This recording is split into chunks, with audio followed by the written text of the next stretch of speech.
Hello दोस्तों, गगन ICS में आपका स्वागत है।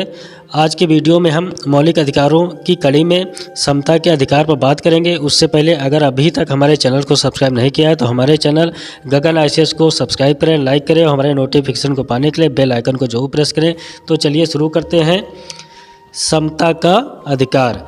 समता का अधिकार भारतीय संविधान में अनुच्छेद 14 से 18 तक प्रावधान है। अनुच्छेद 14 से 18 तक समता के अधिकारों का प्रावधान है। इसमें हमारा पहला अनुच्छेद है अनुच्छेद 14। अनुच्छेद 14 में विधि के समक्ष समता या विधियों का समान संरक्षण का प्रावधान किया गया है। किसमें? अनुच्छेद 14 में। अनुच्छेद 14 में विधि के समक्ष समता या विधियों का समान संरक्षण है। किसमें? अनुच्छेद 14 में।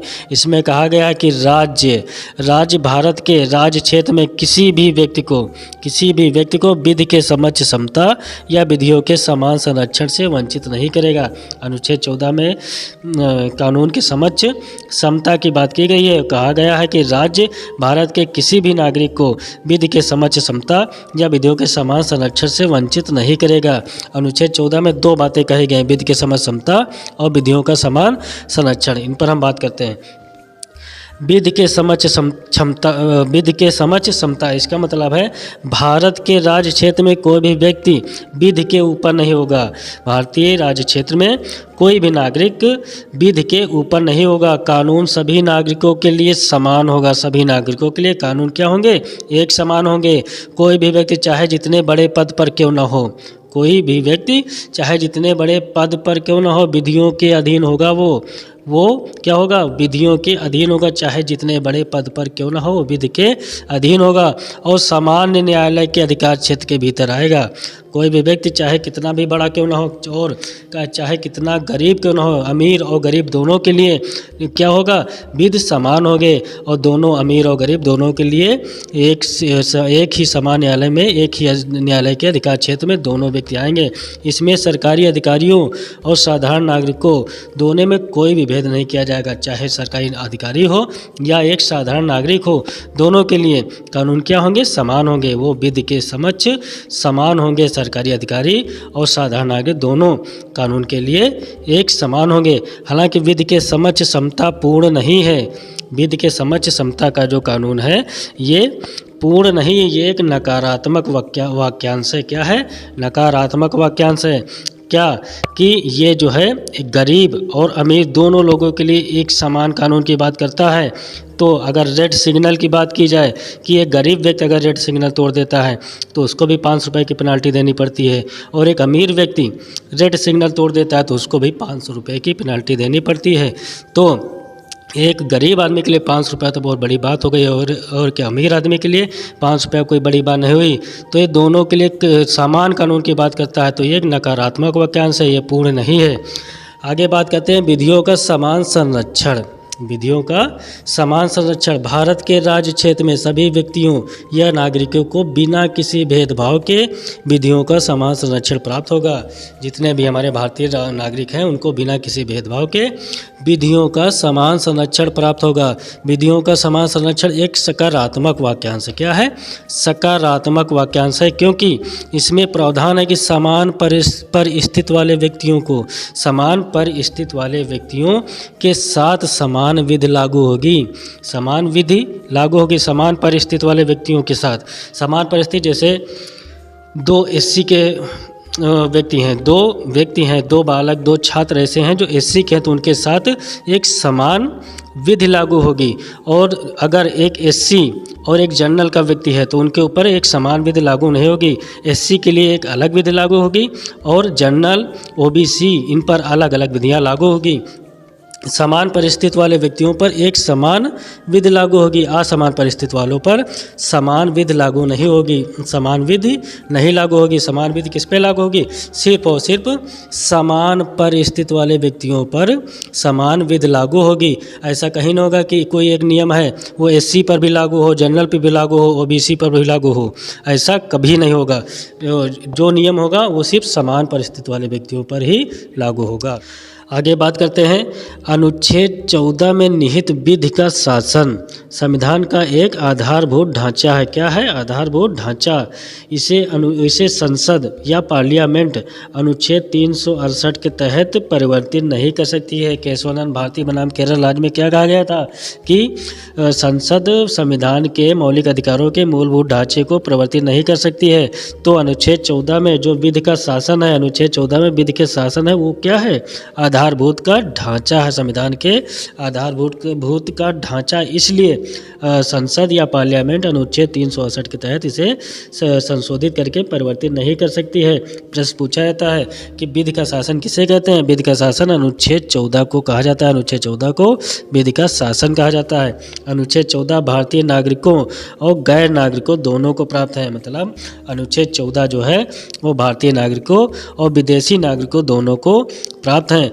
अनुच्छेद 361 के अंतर्गत राष्ट्रपति और राज्यपाल अपने कार्यकाल के दौरान किए गए कार्यों लिए गए निर्णयों के लिए देश के किसी भी न्यायालय में जवाबदेही नहीं होते हैं।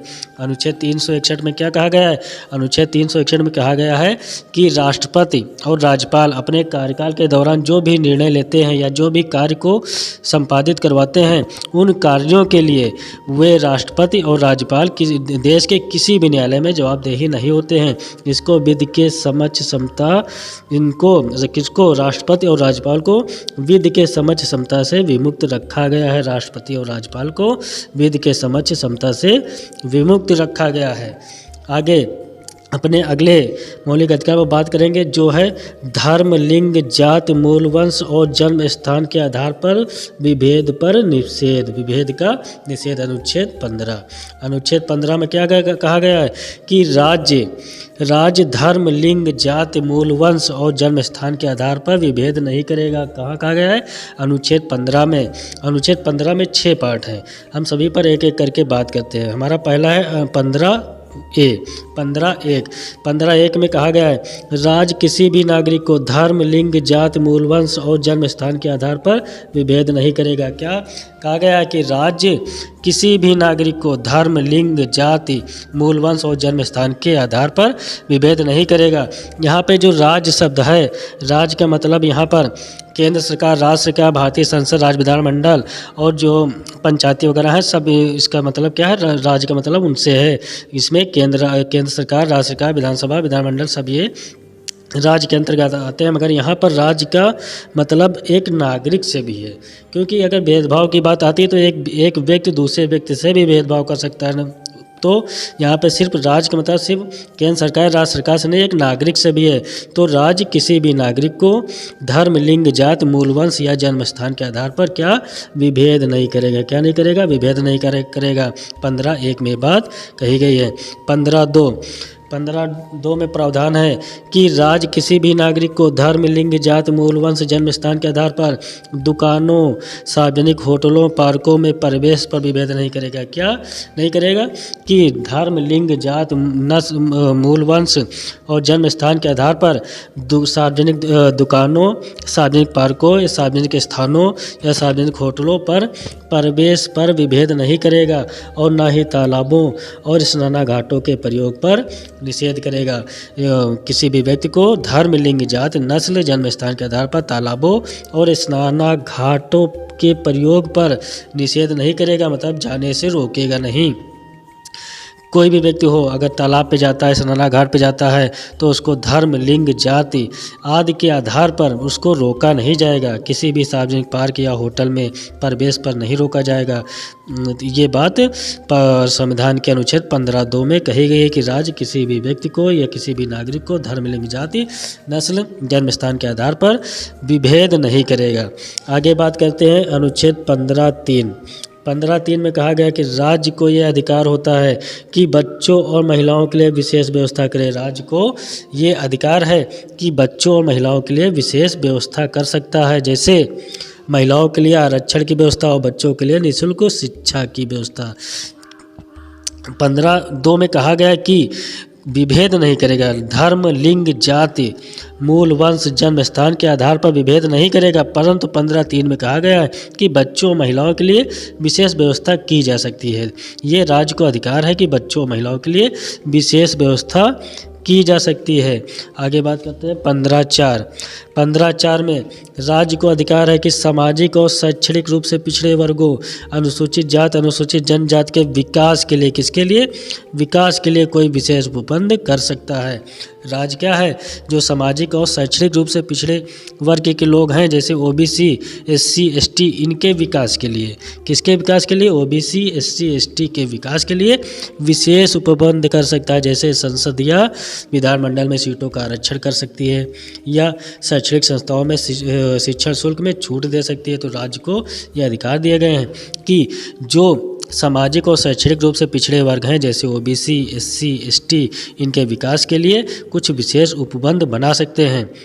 हालांकि 15(2) में कहा गया है कि धर्म, लिंग, जात, मूल, वंश, जन्म स्थान के आधार पर कोई विभेद न किया जाए, परंतु जो सामाजिक या शैक्षणिक रूप से पिछड़े लोग हैं उनके लिए कुछ विशेष उपबंध किए जा सकते हैं। जैसे कि एससी, एसटी, ओबीसी जो भी पिछड़े हैं इनके लिए कोई विशेष व्यवस्था कर सकती है सरकार, और जो बच्चों, महिलाओं हैं इनके लिए कोई विशेष व्यवस्था सरकार कर सकती है। इसको जो है विभेद नहीं माना जाएगा। ये जो सरकार प्रावधान अगर करती भी है तो धर्म, लिंग, जात, मूल, वंश, जन्म स्थान के आधार पर इसको प्रतिषेध या विभेद नहीं माना जाएगा। सरकार को अधिकार है कि बच्चों, महिलाओं के लिए विशेष व्यवस्था करे, और सामाजिक और शैक्षणिक रूप से पिछड़े हुए वर्गों के लिए ओबीसी, एससी, एसटी, अनुसूचित जाति, अनुसूचित जनजाति वाले व्यक्तियों के लिए विशेष व्यवस्था कर सकती है सरकार। आगे बात करते हैं अनुच्छेद 15(5). 15(5) में यह प्रावधान किया गया है कि राज्य सामाजिक और शैक्षणिक रूप से पिछड़े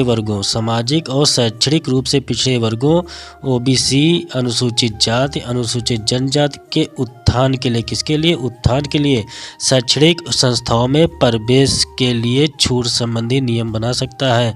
राज्य क्या कर सकता है कि सामाजिक और शैक्षणिक रूप से जो पिछड़े वर्ग के लोग हैं, जैसे ओबीसी, एससी, एसटी, इनके उत्थान के लिए शैक्षणिक संस्थाओं में प्रवेश संबंधी छूट के नियम बना सकता है। अगर एससी, एसटी, ओबीसी के छात्र शैक्षणिक संस्थाओं में प्रवेश के लिए जाते हैं तो उनको प्रवेश में कुछ छूट मिल सकती है। अनुच्छेद 15 में ऐसा प्रावधान किया गया है। अनुच्छेद 15(16) इसमें प्रावधान है कि सामान्य वर्ग के सामान्य वर्ग के गरीबों, EWC, सामान्य वर्ग के गरीबों को शैक्षणिक संस्थाओं में 10% का आरक्षण प्रदान किया गया है। कितने? 10% का आरक्षण प्रदान किया गया है। जो सामान्य वर्ग के छात्र होते हैं, जैसे जो सामान्य वर्ग के लोग हैं, वे अगर शैक्षणिक संस्थाओं में प्रवेश के लिए जाते हैं तो उनको 10% का आरक्षण दिया जाएगा। इस प्रावधान को संविधान संशोधन अधिनियम 103वें संविधान संशोधन अधिनियम 2019 के द्वारा जोड़ा गया। कब जोड़ा गया? 2019 में 103 कॉन्स्टिट्यूशनल अमेंडमेंट एक्ट 2019 के द्वारा इसको जो है संविधान के अनुच्छेद 15(6) में जोड़ा गया। किसमें? 15(6) में। करंट का है, पूछा जा सकता है कि सामान्य वर्ग के गरीब छात्रों को शैक्षणिक संस्थाओं में प्रवेश के लिए कितने % का आरक्षण है? 10% का आरक्षण है। उसे कब जोड़ा गया? 2019 में 103वें संविधान संशोधन अधिनियम के द्वारा 2019 में जोड़ा गया। पूछा जा सकता है। हमारा अगला मौलिक अधिकार है लोक नियोजन में अवसर की समता। लोक नियोजन में अवसर की समता, अनुच्छेद 16। अनुच्छेद 16 में 6 प्रावधान हैं। कितने? 6 प्रावधान हैं। अनुच्छेद 16(1) में राज्य के अधीन किसी पद पर नियोजन या नियुक्ति में, किसमें? नियोजन या नियुक्ति में सभी नागरिकों को समान अवसर होगा। अगर राज्य के अधीन कोई वैकेंसी आती है, कोई वैकेंसी या पद सृजित किए जाते हैं तो सभी नागरिकों को उसमें आवेदन के समान अवसर होंगे। ऐसा नहीं है कि एससी आवेदन कर पाएगा, जनरल नहीं कर पाएगा, ओबीसी कर पाएगा। तो सभी जितने भी एससी, एसटी, ओबीसी जितने भी कैटेगरी के छात्र होंगे सभी जो है लोक नियोजन में नियुक्ति के पात्र होंगे, सभी को समान अवसर दिया जाएगा। आगे बात करते हैं अनुच्छेद 16(2). अनुच्छेद 16(2) में प्रावधान है कि धर्म, लिंग, जात, मूल, वंश और जन्म स्थान के आधार पर राज्य किसी भी नागरिक को अपात्र नहीं घोषित करेगा। मतलब अगर राज्य के अधीन कोई वैकेंसी आती है तो राज्य किसी भी नागरिक को धर्म, लिंग, जाति, मूलवंश या जन्म स्थान के आधार पर अपात्र नहीं घोषित करेगा। क्या नहीं करेगा? अपात्र नहीं किया जाएगा उस छात्र को। अगर कोई भी वैकेंसी आती है जो राज्य के अधीन हो, राज्य के अधीन किसी भी पद पर वैकेंसी आती है तो किसी को अपात्र नहीं किया जाएगा। हालांकि इसमें कुछ लिमिटेशन कर दी जाएंगी, परंतु अपात्र नहीं होगा। जैसे कोई यूपी की वैकेंसी आती है, उसमें एमपी का छात्र आवेदन करता है तो पूरी तरह से पात्र है आवेदन करने के लिए, उसे अपात्र नहीं किया जाएगा कि तुम एमपी के हो तो यूपी में आवेदन नहीं कर सकते हो। ऐसा जो है प्रावधान नहीं है कि उसको अपात्र घोषित कर दिया जाए।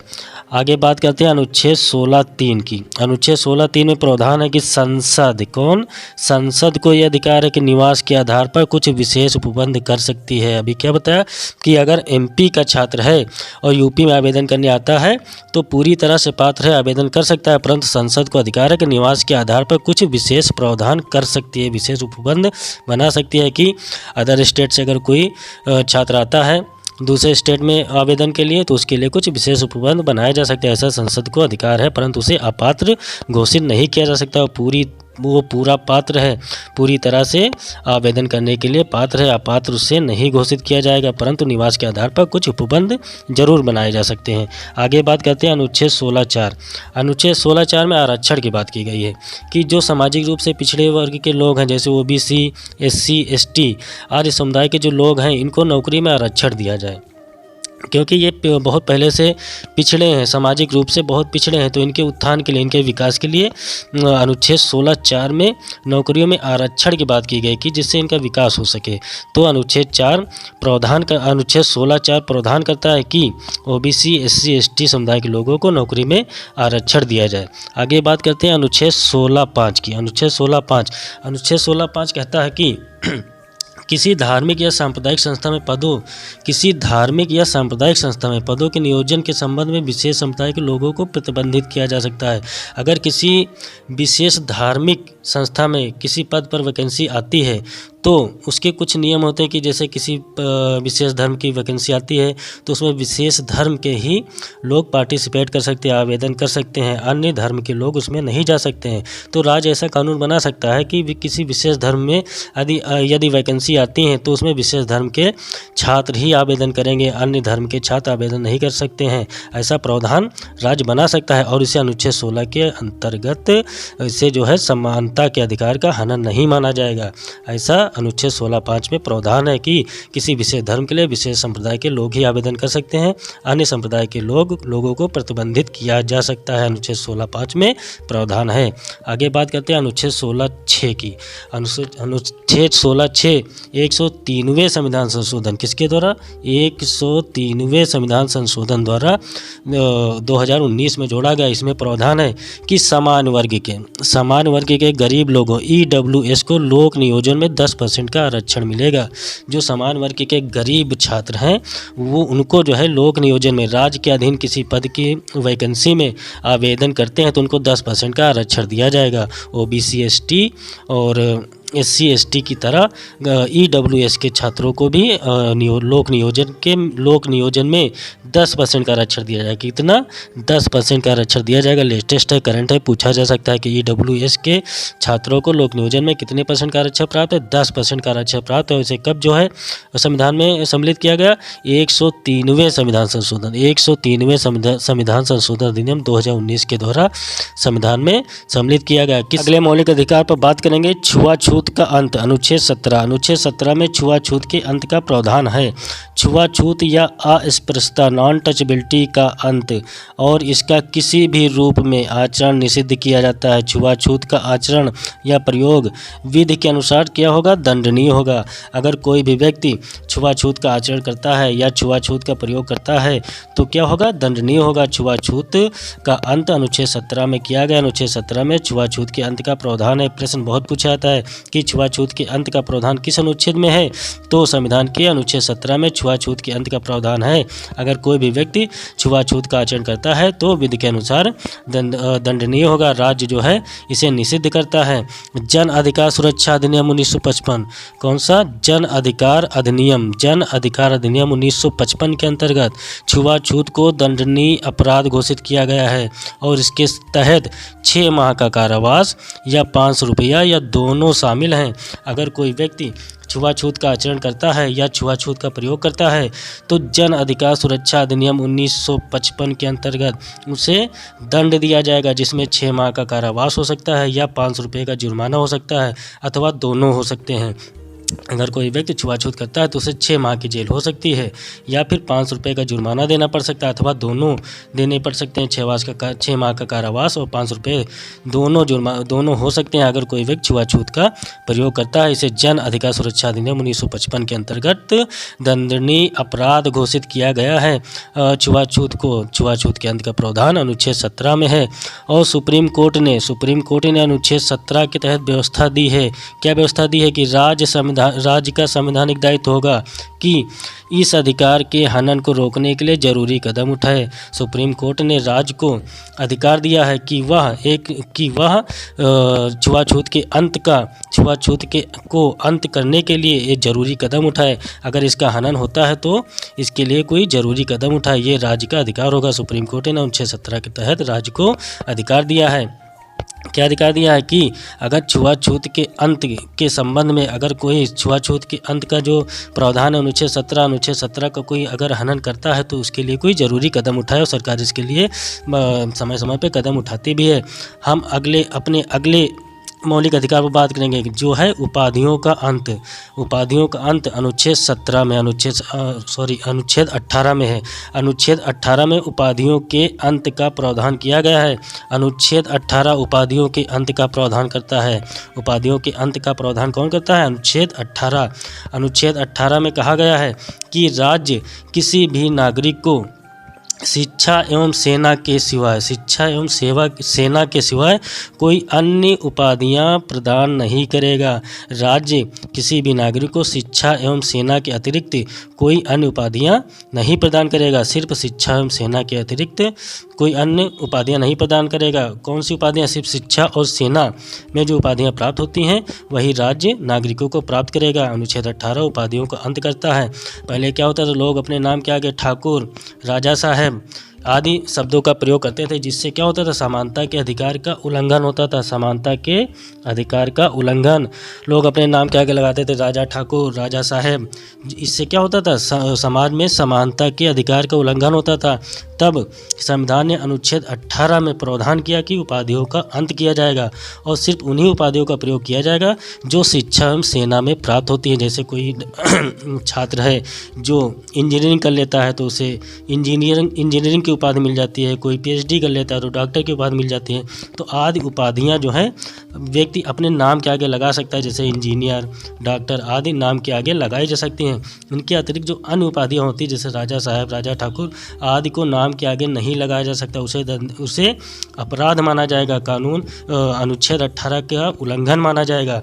अनुच्छेद 18 में उपाधियों के अंत की बात की गई है और सिर्फ वही उपाधियां नाम के आगे लगाई जा सकती है जो शिक्षा एवं सेना से प्राप्त होती हैं। सर्वोच्च न्यायालय ने शिक्षा एवं सेना से प्राप्त उपाधियों को पुरस्कार माना है, इसलिए इनको जो है नाम के आगे लगाया जा सकता है।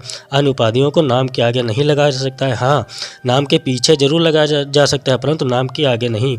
शिक्षा एवं सेना से प्राप्त उपाधियों को ही सिर्फ नाम के आगे लगाया जा सकता है, जैसे डॉक्टर, इंजीनियर आदि। उपाधियों के अंत का प्रावधान संविधान के अनुच्छेद 18 में है। प्रश्न पूछा जाता है उपाधियों का अंत किस अनुच्छेद में है? उपाधियों का अंत अनुच्छेद 18 में है। प्रश्न बहुत पूछा जाता है। दोस्तों, अगर अभी तक हमारे चैनल को सब्सक्राइब नहीं किया है तो हमारे चैनल गगन ICS को सब्सक्राइब करें, लाइक करें और हमारे नोटिफिकेशन को पाने के लिए बेल आइकन को जरूर प्रेस करें। बहुत बहुत धन्यवाद।